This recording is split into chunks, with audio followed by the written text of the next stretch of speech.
Hello అండి, welcome to our channel. ఈరోజు మన వీడియో వచ్చేసి పెసర వడలండి. ఈ పెసర వడలు చాలా హెల్తీ రెసిపీ.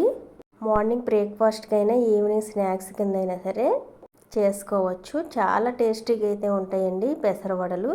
మరి ముందుగా ప్రాసెస్లోకి అయితే వెళ్ళిపోదాం. ముందు ఒక బౌల్ అయితే తీసుకోవాలి. తీసుకున్న దానిలోకి 1 కప్పు వరకు పెసరపప్పు అయితే వేసాను. మీరు కావాలంటే పెసర గుళ్ళైనా వేసుకోవచ్చండి. పెసరపప్పు కానీ గుళ్ళు కానీ వేసుకుని శుభ్రంగా 2-3 సార్లు వాటర్ పోసేసి కడిగేయండి. పప్పు నానబెట్టే ముందే శుభ్రంగా అయితే కడిగేసుకోండి. కడిగిన తర్వాత మరలా వాటర్ పోసి నానబెట్టండి. కనీసం 2 గంటల సేపు అయినా నానబెట్టుకోండి. నానిన తర్వాత అయితే 2 గంటల తర్వాత చూపిస్తున్నాను. ఇప్పుడు ఇందులో ఉన్న పొట్టు అనేది పోకోకుండా ఒకసారి అయితే కడగండి. పొట్టు పోనవ్వకండి.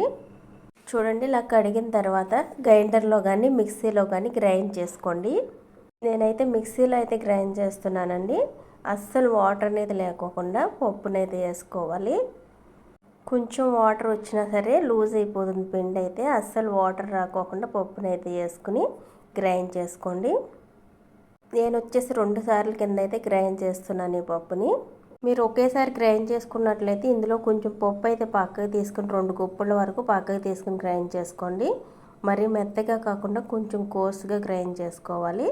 కొంచెం బరబరగా ఉండేలా గ్రైండ్ చేసుకోండి. గ్రైండ్ చేసుకున్న తర్వాత ఒక గిన్నెలోకి అయితే వేసేసుకోండి.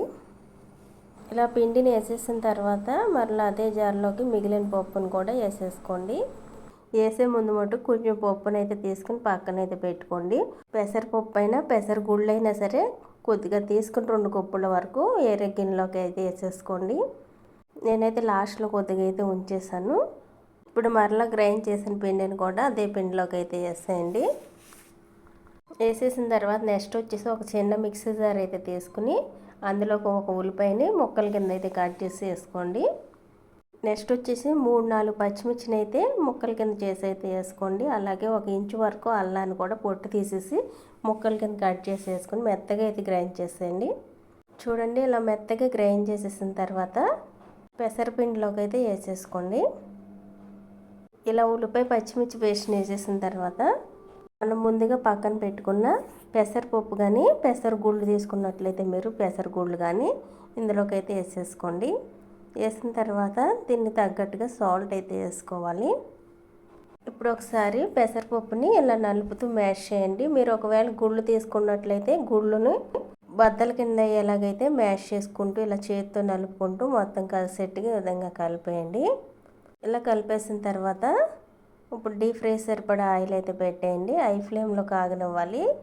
ఆయిల్ బాగా వేడైన తర్వాత చేతితో కానీ ఇలా కవర్తో కానీ మీకు ఏ విధంగా వస్తే ఆ విధంగా వడల కింద అయితే ఒత్తుకుంటూ వేసేసుకోవడమే. ఇలా వడలు ఆయిల్లోకి వేసినప్పుడు ఫ్లేమ్ మీడియంలో అయితే పెట్టుకుని ఫ్రై చేసుకోండి. మీకు వడలు వేసుకోవడం ఏ విధంగా వీలుగా ఉంటే అలా అయితే వేసుకోండి.